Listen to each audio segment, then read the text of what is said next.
Hello guys, today we'll be covering a 2004 psychological horror film called House of Nine. All the relevant links and information for the film will be in the description down below. Now let's get right into the movie. The movie starts off with people getting abducted randomly from different places in different ways, some from their own car, some on their way home, and others during their duty. A girl wakes up in a room and there's a stranger lying on the next bed. As she's scanning the room, she slowly walks and opens the door where she finds herself in a passageway of a grand house. "Hello," she shouts to check if anyone is present there. She then starts looking around and finds two men lying unconscious in the adjacent room. Utterly confused by the whole situation, she runs to the main door and tries to open it. Unable to open the door, she goes to check the windows only to find out that all the windows have been blocked with walls of bricks. She even goes to the basement in search of any way out of the house, but she's met with disappointment as every single escape route has been blocked, confining her in that house. Unable to process this mess, she has a panic attack as she collapses in the passage.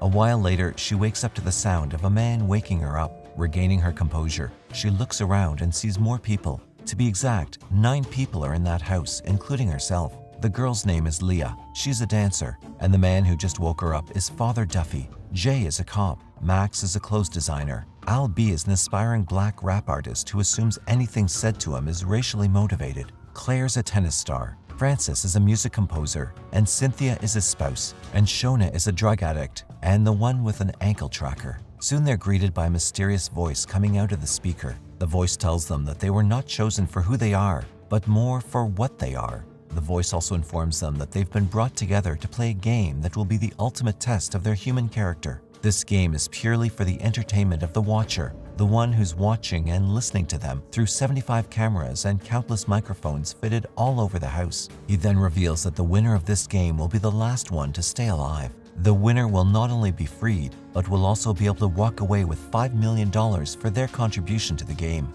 After the voice vanishes, these 9 players are in a state of chaos. Some people believe the game to be real, while others don't. But still, they're all bothered by the unclear statement that said, "Only one will live." Amidst the argument back and forth, Jay pulls a gun out of his pocket and puts it in front of everyone and says that the situation is serious as the kidnappers have left him with a gun.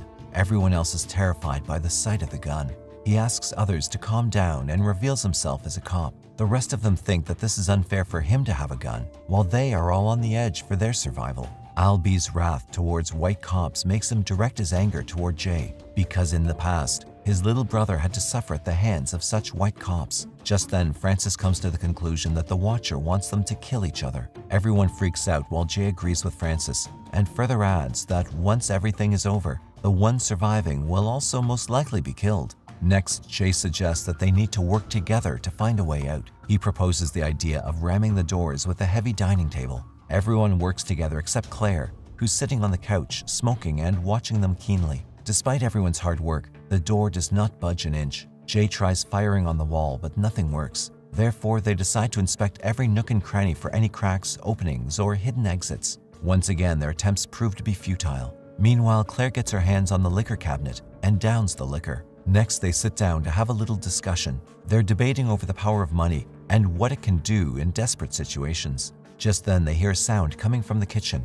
They go to look for the source of the sound and find a dumb waiter with the food. Their dinner consists of a piece of chicken and 1 potato each. In the dining room, while having dinner, they introduce themselves. After dinner, they divide the rooms to share. There are 5 rooms with 2 single beds in each room. Since the priest and the spouses are having individual rooms for themselves, the remaining 6 people choose their room partners by picking names. Jay and Leah, Claire and Shona, and Max and Al B are paired up. They then go to their assigned rooms to rest for the night. Later, inside one of the rooms, Claire is furious with Shona for going through her things. And in the other rooms, Leah and Jay are talking about their lives. The night did not pass in peace as they expected it to.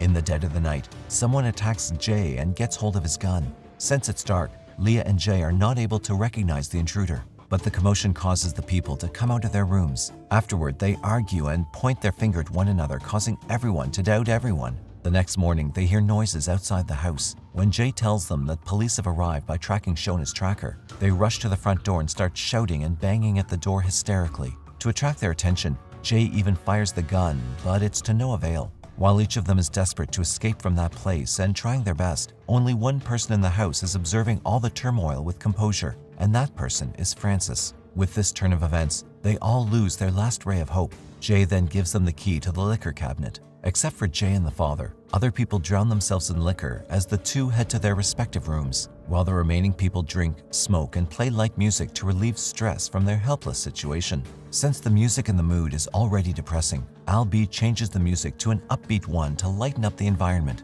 They start grooving to the music. Meanwhile, Francis sneaks to his room with a bottle of liquor, and there, muffling the sound with a blanket, he breaks the bottle and makes a sharp weapon out of it. He then secretly hides the weapon above the door frame of the bathroom. On the other hand, all the other people are totally wasted from the alcohol, leaving only Cynthia and Al B in the living room dancing to the music.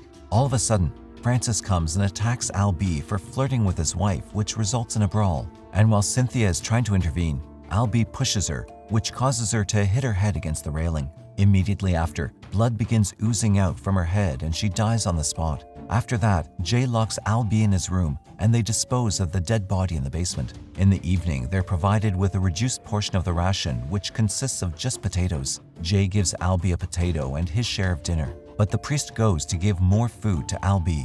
Just when he opens the door, Al B comes rushing out, grabs the metal rod, and hits Jay mercilessly with it, completely battering his face. While Jay is breathing his last breath, he hands over his gun to the priest. They then put his body in the basement alongside Cynthia's. During the next dinner, they're rewarded with extra food and wine, with a good work note as an appreciation for putting up a good show. They divide the food and wine amongst themselves. Then Francis grabs Al B's portion of food as well and tells others that he's going to deliver the food to Al B. Except for the priest and Leah, they no longer have dinner together in the dining room.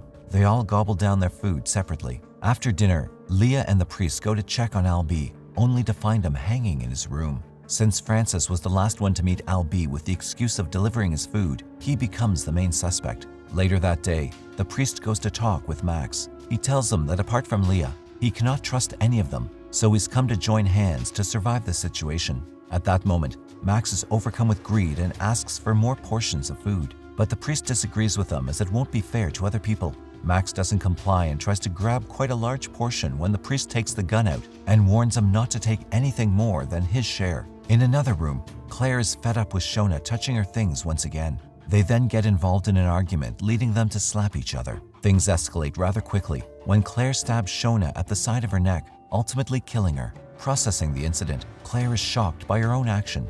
Meanwhile, when Leah is washing her face in the bathroom, Francis comes to visit her. Without much ado, he rips the light fixture from the wall and dunks it in the sink full of water that leads to electrocuting her. She then collapses to the ground. While the priest is taking Claire to lock her up, they see Leah on the bathroom floor. Claire uses this opportunity to trick and escape from him. The priest sits beside Leah thinking that she's dead. A while later, Francis comes pretending to be shocked at the sight of Leah, but the priest sees through him and points the gun at him but can't bring himself to shoot him.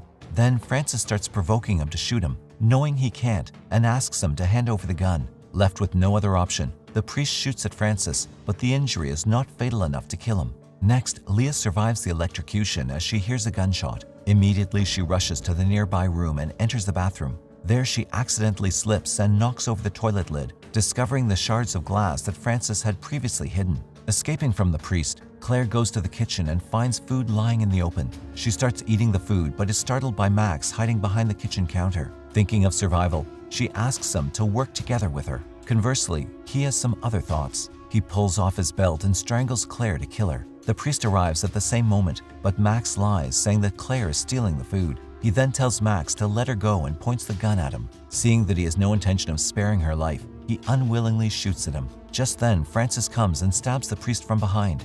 Then he takes the gun and fires at Claire, making the injured priest his next target. The priest begs to let him live, but he eventually is killed at the hand of Francis. Now Francis is overjoyed, thinking that he's the only one alive, so he's the winner of the game. He shouts at the watcher, asking for the reward money. Just then he hears the noise of something breaking upstairs. Pressing on his wound, he rushes upstairs and discovers Leah there. After seeing Francis, she runs for her life and hides underneath a bed, but eventually he finds her. While he's pulling her out, she stabs his leg with a piece of glass shard and runs. Unfortunately, he's hell-bent on catching her. Ultimately, Leah is cornered on the balcony. Francis charges towards her, and they both topple over the railing and fall down. On landing, Leah is on top of him, and she realizes that the glass shard is planted in his chest. After Francis has died, The front door opens with blinding light. Leah gets down from the table and walks toward the open door leading to a huge bag. Once she enters the room, the door shuts closed behind her. She then carries the bag and walks out through the open door at the front. The sight that greets her is 4 shivering people, each hugging a bag of money. She's once again led to a similar-looking house where she finally realizes that the game is yet to be over. The end.